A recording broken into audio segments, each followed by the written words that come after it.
Hello students, आज हम लोग की जो अर्जुना सीरीज का तीसरा लेक्चर है, जिसमें से हम लोग हैलो एरीन और हैलो एल्केन से रिलेटेड जो भी इम्पोर्टेंट क्वेश्चन उनकी चर्चा कर रहे हैं। और अभी भी जो आपके फ्रेंड सर्कल में जिन फ्रेंड्स ने ये चैनल को सब्सक्राइब नहीं किया है, उनको पता नहीं है, तो उनको भी आप बताने का प्रयास करिएगा, जिससे उनको भी इस चीज़ का फायदा मिल सके। और ये बोर्ड में वेरी मोस्ट इम्पोर्टेंट क्वेश्चन होते हैं, जिनमें से आज हम लोग पहला जो क्वेश्चन पढ़ेंगे वो होगा right the substitution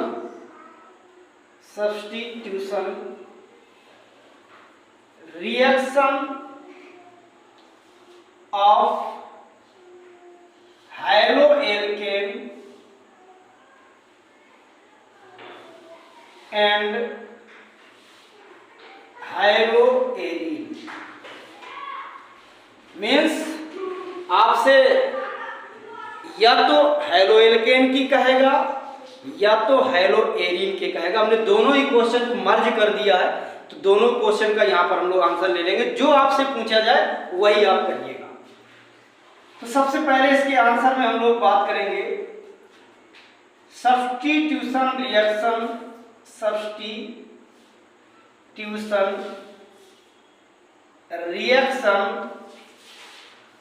of hello alkanes.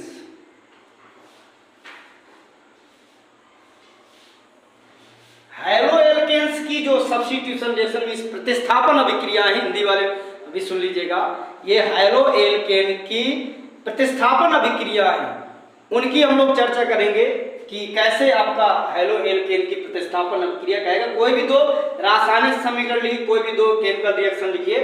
तो इनमें से सबसे पहली जो केमिकल रिएक्शन है, हमने क्या किया, RX ले लिया, इसकी रिएक्शन NaOH से कराएंगे तो यहां पर आपका बन जाएगा ROH बन जाएगा और NaX निकल जाएगा।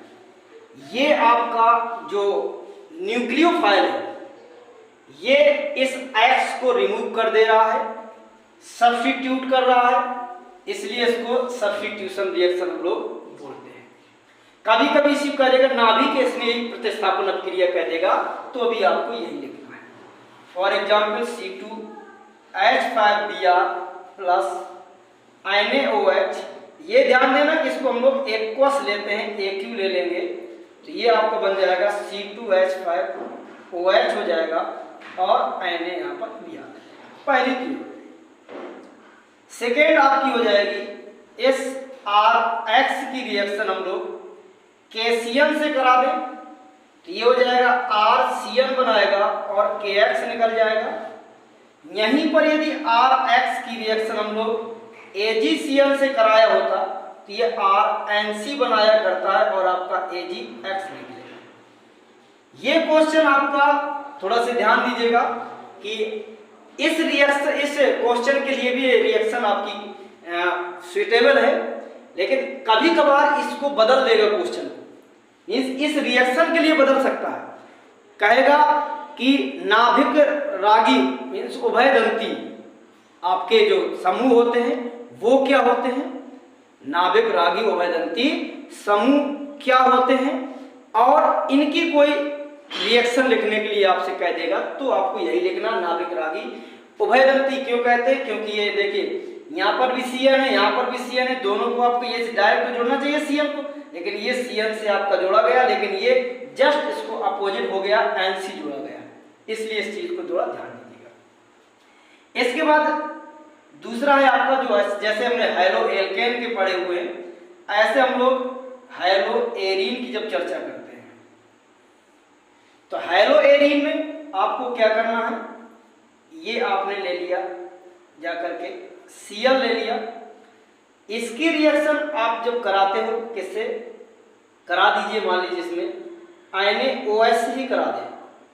जब NaOH से कराते हैं तो ये आपका यहाँ से Na निकलेगा, Cl निकलेगा, OH लग जाएगा और यहाँ पर आपका NaCl निकल जाएगा। सेम प्रोसेस यही है आपका, बस हमने यहाँ पर R लिया था, एल्केल ग्रुप लिया था, यहाँ पर हमने बेंजीन ले लिया है, क्योंकि एरीन वर्ड आ गया तो एरीन का मतलब होता है बेंजीन से।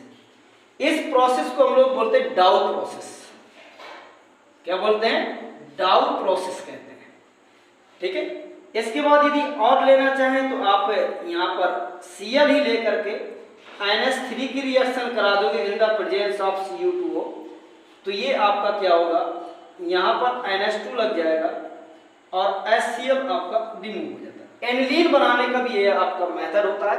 ऐसे आप KCl जैसे यहाँ पर रिएक्शन कराए हो तो KCl से करा दोगे तब भी आपका मीन्स पहले क्वेश्चन का जो आंसर है आपका, इसमें आपकी ये दो रिएक्शन हो गई, इसमें आपकी ये दो रिएक्शन हो गई, बस दो ही रिएक्शन लिखने के लिए कहेगा वो भी आपका थ्योरी लिखने के लिए ना कह के केवल केमिकल रिएक्शन लिखने के लिए कहेगा।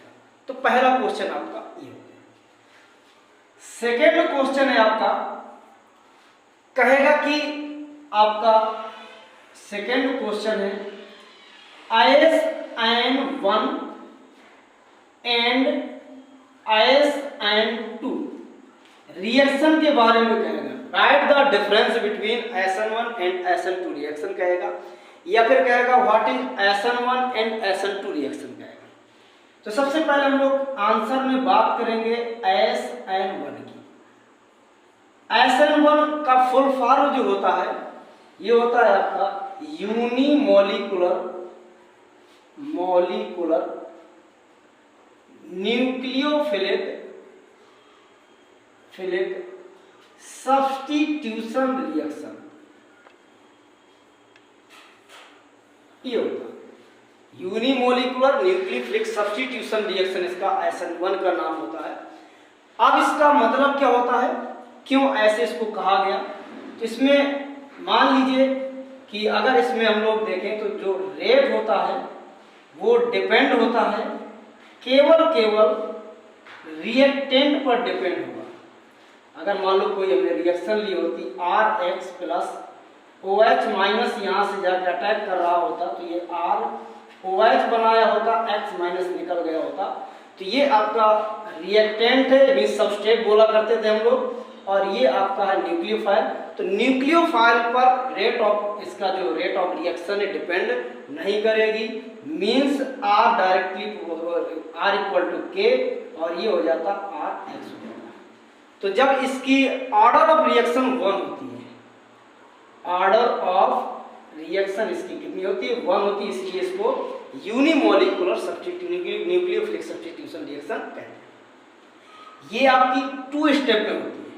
कैसे 2 स्टेप में होती है? फर्स्ट जो स्टेप होता है उसमें कार्बोकैटायन का फॉर्मेशन होता है CH3C और ये हो गया आपका X, तो ये आपका बनाएगा CH3 का होल थ्राई C प्लस बनाएगा, X माइनस बनाएगा। ये जो स्टेप होता है आपका स्लो स्टेप होता है, क्योंकि कहीं भी आप जाते हो तो डायरेक्ट रहना नहीं शुरू करते, पहले वहाँ व्यवस्था बनाते हो, उसके बाद जाके रहना शुरू करते हो। तो ऐसे ये स्लो स्टेप होता है, कार्बोकैटायन का फॉर्मेशन करते हैं। सेकेंड जो स्टेप होगा तो यहाँ पर न्यूक्लियोफाइल आकर के डायरेक्ट अटैक कर देता है OH माइनस, जैसे यहाँ पर न्यूक्लियोफाइल था तो ये जाके अटैक कर देता है CH3COH बना लेगा, ये आपका जाके कहलाती है आपकी SN1 रिएक्शन। ये जो है आपकी जो रिएक्शन होती है फास्ट होती है और ये रिएक्शन 2 स्टेप में कंप्लीट होती है। इसका ऑर्डर ऑफ रिएक्शन 1 होता है। बहुत ध्यान से सुनिएगा, very very most important reaction. ऐसे ही जब हम लोग SN2 की बात करते हैं, इसमें एक चीज और देखिए, रिएक्टिविटी ऑर्डर कभी कभी पूछ लेता है। तो रिएक्टिविटी ऑर्डर में CH3 का होल थ्राइस C प्लस सबसे ज्यादा होगा, CH3 का होल ट्वाइस CH प्लस उससे कम होगा, CH3 CH2 प्लस और भी कम हो जाएगा, बाद में आपका CH3 प्लस हो जाता है। SN2 इसका जस्ट अपोजिट होता है, यूनि की जगह इधर बाईमोलिकुलर न्यूक्लियोफिलिक सब्स्टिट्यूशन रिएक्शन, पूरा इसका वही आपका नहीं होगा। अब इसमें अगर यही रिएक्शन ले लें RX OH माइनस, तो ROH बनेगा ही बनेगा, X माइनस बनेगा, तो इसमें जो रेट ऑफ रिएक्शन R है वो डिपेंड करता है इसके रिएक्टेंट प्लस इसके न्यूक्लियोफाइल पर, दोनों पर डिपेंड करता है। इसलिए इसका जो ऑर्डर ऑफ रिएक्शन होता है वो आपका हो जाता है 2, वहाँ भी जबकि ऑर्डर ऑफ रिएक्शन था 1 मात्र।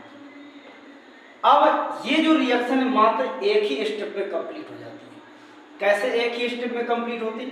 जैसे हमने ले लिया CH3 और ये Cl ले लिया प्लस, यहाँ से OH माइनस अटैक करता है, तो डायरेक्ट अटैक तो नहीं कर पा रहा है, बस पहले क्या करेगा, इसको थोड़ा से जगह बनाएगा। जैसे हम ही लोग आप जगह बनाते हैं, कहीं भी अगर जाते हैं तो पहले वहाँ पर व्यवहार बनाते हैं, तो ऐसे ही OH जो न्यूक्लियोफाइल है वो इसमें आकर के अटैक करने का प्रयास करेगा, जगह बनाने का प्रयास करेगा, तो सामने से इसको जगह नहीं मिलेगी।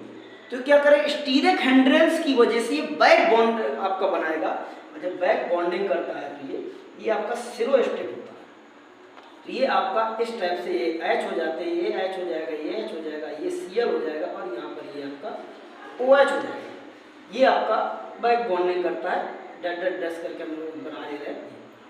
तो ये आपका इंटरमीडिएट प्रोडक्ट बनता है। फिर जाके फाइनली जब इसको जगह मिल जाती है तो फिर तो एक आध लात भी लगा देगा क्लोरीन की, तो कोई फर्क नहीं पड़ता है। और ये आपका क्या करेगा, टूट करके ये फास्ट स्टेप करेगा यहाँ से, और जाके यहाँ पर CH3 OH बना लेगा, और बाद में यहाँ पर Cl माइनस रिमूव हो जाएगा। इसलिए इसको हम लोग कहते हैं SN2 रिएक्शन बोल देते हैं। इसमें ऑर्डर ऑफ रिएक्शन 2 होती थी, इसलिए इसमें रेट ऑफ रिएक्शन जो है आपका जो R है वो डिपेंड करेगा, रिएक्टेंट पर भी डिपेंड करेगा और न्यूक्लियोफाइल पर भी डिपेंड करेगा। इसलिए आप इसका रिएक्टिविटी ऑर्डर जस्ट अपोजिट होता है इन कंपैरिजन SN1 के। तो ये हो जाएगा आपका CH3 प्लस सबसे ज़्यादा हो जाएगा, इसके बाद आपका प्राइमरी हो जाएगा, इसके बाद सेकेंडरी हो जाएगा, इसके बाद टर्सरी हो जाएगा ये आपका।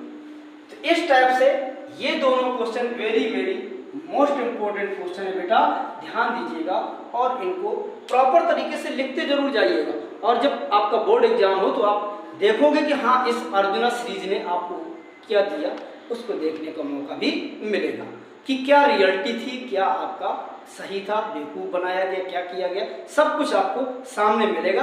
आप लोग सेव करते जाइए वीडियो, और जब पेपर दे के आना तब बताना कि हाँ वाकई आदित्य सर ने कुछ ना कुछ हमें दिया हुआ है।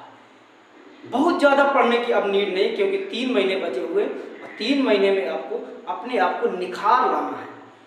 और जब निखार लाओगे वो क्यों कब आएगा निखार, जब आप उसको बार बार कम चीज़ों को पढ़ोगे, बार बार उसका रिवीजन करोगे, तब जाकर के आपके ऊपर निखार आएगा, तब केमिस्ट्री आपको अच्छे समझ में आएगी। क्योंकि कहते हैं केमिस्ट्री होती काली है, लेकिन काली के साथ साथ उसको गोरा भी करना होता है। तो हम कैसे करते हैं, जिस प्रकार से अपने आप को हम लोग तरह तरह की क्रीम लगा करके गोरा करते हैं, ऐसे ही केमिस्ट्री को गोरा करने के लिए बार बार प्रैक्टिस करना पड़ेगा। क्योंकि एक इंग्लिश में भी कहावत होती है, practice is the most suitable method of the learning. Means practice जो है एक बहुत ही अच्छा मेथड होता है किसका, सीखने का। ठीक है, इस चीज़ को आप ध्यान दीजिएगा। धन्यवाद।